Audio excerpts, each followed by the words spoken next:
রাজধানীর ফিলিং স্টেশনে জ্বালানির জন্য যানবাহনের কয়েক কিলোমিটার দীর্ঘ সারি প্রতিদিন জনভোগান্তি আরও বাড়িয়ে দিচ্ছে। সংকটে ঘন্টার পর ঘন্টা পাম্পে আটকে আছেন হাজারো মানুষের কর্মঘণ্টা নষ্ট হচ্ছে। বর্তমান জ্বালানি পরিস্থিতি নিয়ে জানতে আমরা সরাসরি যুক্ত হচ্ছি আমাদের সহকর্মী ফাহিম ইউসুফের সঙ্গে। তেজগাঁওয়ে আছেন তিনি। তেজগাঁও থেকে ফাহিম, আপনি একটু আমাদেরকে জানাবেন কি অবস্থা এখন? আজকে চিত্রতে কোনো আশার আলো দেখতে পাচ্ছেন কিনা? লাইন এখন কেমন আছে? জেভলিন, ধন্যবাদ আপনাকে। আমি বর্তমানে তেজগাঁওয়ের যে ফিলিং স্টেশনে রয়েছি, এটি কিন্তু গেল এক মাস ধরে বলা যায় যে রাজধানীর মধ্যে সবথেকে বেশি ব্যস্ততম একটি ফিলিং স্টেশন। এখানে দিনরাত 24 ঘন্টায় তেল দেয়া হয় এবং জ্বালানি তেল যেহেতু সার্বক্ষণিক পাওয়া যায়, তাই এখানে আমরা দেখতে পাই ছুটির দিনগুলোতে, বিশেষ করে শুক্র এবং শনিবার, রাজধানীতে সবথেকে বেশি এই দীর্ঘ সারি আমরা দেখতে পাই। গতকালকে যেমন দীর্ঘ লাইন দেখতে পেয়েছি, ঠিক তেমনি আজকেও কিন্তু আমরা দেখতে পেয়েছি প্রায় 2.5 থেকে 3 কিলোমিটার লম্বা যানবাহনের দীর্ঘ সারি। এবং এখানে বাইক থেকে শুরু করে বিভিন্ন প্রাইভেট কার যারা রয়েছেন, এরা কিন্তু বেশিরভাগই এসেছেন মধ্যরাতে, এবং মধ্যরাত থেকে কিন্তু তারা অপেক্ষমান রয়েছেন কখন তারা জ্বালানি পাবেন। আমরা প্রথম দিকে যারা রয়েছেন গাড়ি চালক, তাদের সঙ্গে অনেকের সঙ্গে কথা বলেছি এবং তারা জানিয়েছেন যে গতকাল রাত 11টা-12টা থেকেও কিন্তু অনেক চালক এখানে অপেক্ষা করছেন এবং তাদের বর্তমান যে অবস্থা, আসলে সারা রাত অপেক্ষা করে এখন পর্যন্ত তেল না পাওয়ায় তাদের মধ্যে কিন্তু আমরা ভোগান্তি এবং ক্ষোভ দুটি কিন্তু আমরা দেখতে পেয়েছি। এবং তারা আমাদেরকে জানিয়েছেন যে বর্তমান যে পরিস্থিতি, এই পরিস্থিতিতে আসলে তাদের যে কর্মঘণ্টা, এটি কিন্তু অনেক বেড়ে গিয়েছে এবং অতিরিক্ত দুর্ভোগের শিকার হচ্ছেন তারা। এছাড়া এখানে রেশনিং করে দেওয়ার কারণে কিন্তু তাদের মধ্যে আসলেই বলা যায় যে তাদের এক সপ্তাহে বেশ কয়েকবার এখানে আসা লাগছে শুধুমাত্র রেশনিং করে দেওয়ার কারণে। অনেকে বলছেন যে তারা যদি যার যতটুকু প্রয়োজন সেভাবে তেল পেতেন, তাহলে অনেকটাই কিন্তু এই বর্তমান যে দুর্ভোগ, এটি তাদের লাঘব হতো এবং তাদের কষ্টের পরিমাণটাও কিন্তু অনেকটা কমে যেত। তবে একটি বিষয় আমি জানিয়ে রাখি যে রাজধানীতে বেশিরভাগ ফিলিং স্টেশন কিন্তু সকালে বন্ধ থাকে সরবরাহ ঘাটতির কারণে। পাম্প মালিকরা যেটি আমাদেরকে জানিয়েছেন যে আসলে সরবরাহ যতটুকু পান তারা কিন্তু সেটি দিনের বিকেল অথবা সন্ধ্যা নাগাদ সেটি শেষ হয়ে যায়, যার ফলশ্রুতিতে তারা পরবর্তীতে রাতে কিন্তু তেমন একটি সরবরাহ দিতে পারেন না। এরপর দিনের যে নতুন ডিপো থেকে ট্যাঙ্কার আসবে, তারপর তারা সেটি আসলে আবার পুনরায় শুরু করেন। তো এই অবস্থায় আমি সকাল থেকে যেটি দেখতে পেয়েছি, রাজধানীতে 2টি ফিলিং স্টেশন খোলা রয়েছে এবং সেখানে তেল দেয়া চলছে। যেহেতু বেশিরভাগ ফিলিং স্টেশনের ফিলিং স্টেশনগুলোতে আমরা দেখতে পেয়েছি যে আসলে তেল আসে দুপুর অথবা বিকেল নাগাদ। বিশেষ করে দুপুর 1টা থেকে 2টার পর আমরা দেখতে পাই যে বিভিন্ন ফিলিং স্টেশনে যখন ডিপো থেকে ট্যাঙ্কার আসে, এরপর তারা স্বাভাবিকভাবে তেল দেওয়ার যে কার্যক্রম সেটি চালাতে পারেন। তবে সব মিলিয়ে আসলে বলতে চাই আরেকটি বিষয়, যে ফুয়েল যে অ্যাপ রয়েছে নতুন, সেটি রেজিস্ট্রেশন করার মাধ্যমে কিন্তু অনেক গ্রাহক তেল নিতে পারেন। তবে গ্রাহকদের মতে সেটি আসলে ভোগান্তির অন্য এক মাত্রা, কারণ এই যে ফুয়েলের যে অ্যাপ, সেটি আসলে তেমন একটি এখন পর্যন্ত অ্যাভেলেবল হয়নি বিভিন্ন ফিলিং স্টেশনে, যার ফলে তারাও কিন্তু তেমন তেল নিতে পারছেন না খুব স্বাভাবিকভাবে। এই ছিল আমার কাছে রাজধানী থেকে সর্বশেষ। এই মুহূর্তে আমরা যুক্ত হব আসলে খুলনার যে ফিলিং স্টেশনগুলো রয়েছে, সেখানে আসলে কেমন জ্বালানি পরিস্থিতি যাচ্ছে এবং গ্রাহকরা কি বলছেন। খুলনা থেকে আসলে আমাদের সঙ্গে এই মুহূর্তে যুক্ত হচ্ছেন সহকর্মী রাফিউল ইসলাম টুটুল। টুটুল, একটু জানাবেন আসলে বর্তমানে সেখানে কি অবস্থা চলছে? ধন্যবাদ ফাহিম, আপনি যেটি বলছিলেন রাজধানীর যে চিত্র, একই চিত্র আসলে খুলনাতেও। আমি এই মুহূর্তে যে পাম্পে আছি নগরীর পাওয়ার হাউস মোড়ে, এখানে কিন্তু কিছুক্ষণ হলো তেল দেয়া শুরু হয়েছে, কারণ এই পাম্পে তেল ছিল না। সকাল থেকেই কিন্তু প্রায় 1 থেকে 2 ঘন্টা ধরে লম্বা লাইন মোটর বাইক যারা মোটরসাইকেল যারা চালান, তাদের যে লাইন ছিল। আপনি দেখতে পাচ্ছেন যে এখনও পাম্পটি গেট বন্ধ করে রাখা হয়েছে। কিছুক্ষণ একটু আগেই একটি ট্যাঙ্ক লরি এটি তেল ভরেছে ট্যাঙ্কিতে। এর পরপরই কিছুক্ষণ পরে এখানে ছেড়ে দেওয়া হবে, উন্মুক্ত করে দেওয়া হবে। তবে রেশনিং পদ্ধতি যেটা যথারীতি রয়েছে, 200 টাকার অকটেন এবং 500 টাকার পেট্রোল। এখানে যারা পাম্প মালিক রয়েছেন বা বিক্রেতা রয়েছেন, তারা বলছেন যে অতিরিক্ত চাহিদাই মূলত এই খুলনাতে যেটি সংকট। কারণ আগেও ডিপো থেকে যে পরিমাণ তেল তারা পেতেন এখনও কিন্তু তাই পাচ্ছেন, কোনো কোনো সময় তার থেকে একটু বেশিও পাচ্ছেন, কিন্তু এরপরও এটি একদিনও সেই তেল যাচ্ছে না, 2 থেকে 3 ঘন্টার মধ্যে তেল ফুরিয়ে যাচ্ছে।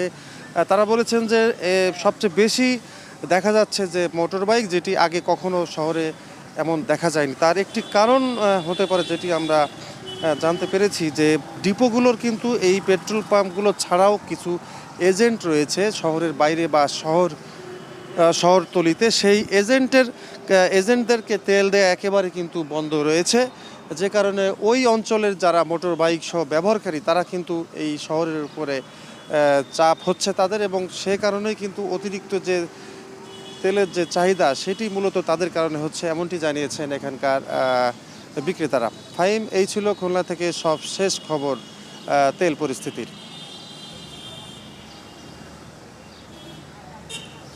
এই পর্যায়ে আমরা যুক্ত হব আসলে ঝিনাইদহের যে বর্তমান অবস্থা সেটি জানতে। ঝিনাইদহের আসলে ফিলিং স্টেশনগুলোতে বর্তমানে কেমন অবস্থা চলছে সেই খবর জানাতে আমাদের সঙ্গে যুক্ত হচ্ছেন শাহজাহান নবীন।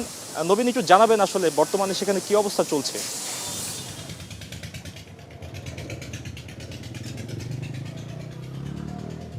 ফাহিম, আপনি যেমনটি জানতে চাচ্ছিলেন যে সারা দেশেই কিন্তু জ্বালানি তেলের যে তীব্র সংকট সেটি গত 3 সপ্তাহ ধরে বেশ তীব্র আকার ধারণ করেছে।